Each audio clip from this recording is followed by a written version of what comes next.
पर देखा, उसके नतीजे बिल्कुल उलट हैं और हम लोग बार-बार ये कह रहे हैं कि ये नतीजे जनादेश कम और ज्ञानादेश ज़्यादा लग रहे हैं। जी।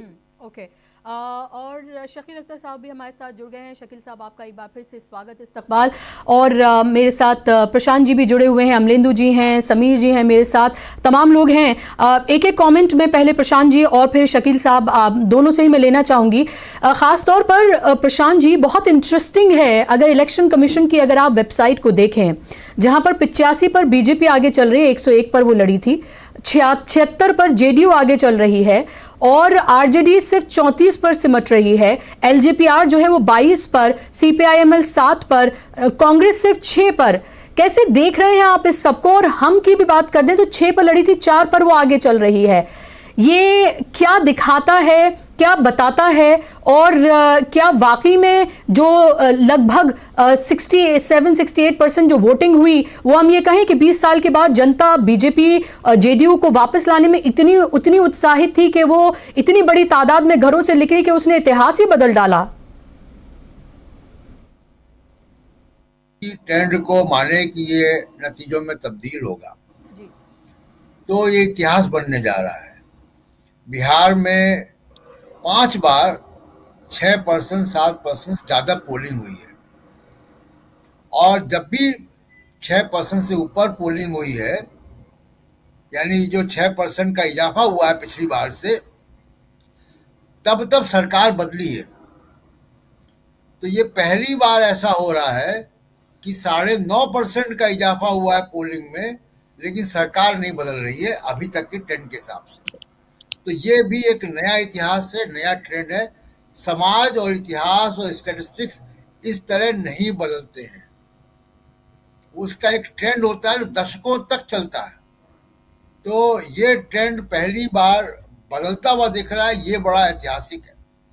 दूसरी बात, मैंने कोई 15-16 दिन बिताए बिहार में 2 राउंड में, और साकिब साहब तो वहां रहते ही हैं, और मुझे 85% का स्ट्राइक रेट, हमारे आकलन में कोई गलती कभी हो सकती है, लेकिन 85% का स्ट्राइक रेट बीजेपी का, 76% का स्ट्राइक रेट जेडीयू का, और लगभग 70% से ऊपर स्ट्राइक रेट एलजेपीआर का, ये अगर होता है तो आपको दिख जाता है।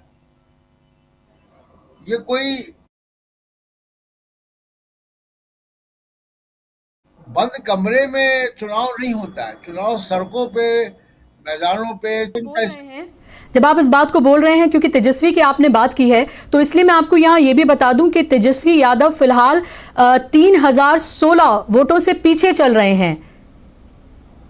ये क्या, ये आपको शॉकिंग लगता है? जी बिल्कुल शॉकिंग है। मैं राघोपुर गया था उनकी सीट पर, तो बिल्कुल शॉकिंग है। तो ऐसा लग रहा है कि कोई एक डिजाइन तरीके से ट्रेंड है। मैं अभी भी कहूंगा कि हम वेट करेंगे, लेकिन जो अभी तक जो सामने हमारी तस्वीर है, वो तस्वीर आंखों से नहीं दिख रही थी, ये तस्वीर आंकड़ों में दिख रही है। तो ऐसा कभी ऐसा होता नहीं है कि आपकी जो तस्वीर आपको दिख रही है वो एकदम उल्टी हो जाए। सीटों में ऊपर नीचे हो जाता है। और ये फराज साकिब को जोड़ रहे हैं, सुन लेते हैं जी। राघोपुर में 4 राउंड की काउंटिंग हुई है। 4 राउंड की काउंटिंग में 3000 कुछ वोटों से तेजस्वी पीछे हुए हैं। हाँ, तो ये 4 राउंड कोई बहुत, अभी आप समझिए कि 25 राउंड तो लगभग हर सीट पर है। 25 के प्लस ही है, 25 से कम 24 राउंड कहीं नहीं है। 25 से आगे है, 26, 27, 32, 35 तक है। तो राघोपुर में चौथे राउंड के बाद 3000 वोटों से तेजस्वी जी।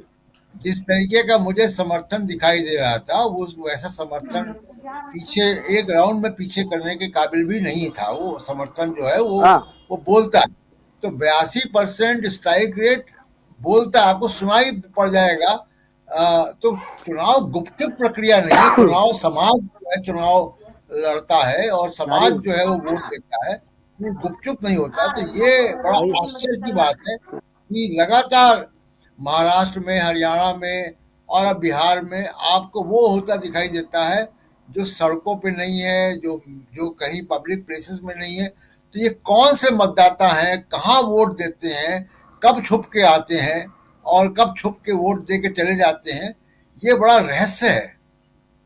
तो फिर भी मैं अभी कहूँगा कि लेकिन अब तक के जो आंकड़े हैं वो चौंकाने वाले हैं और वो ज़मीनी हकीकत से मैच मेल नहीं खा रहे।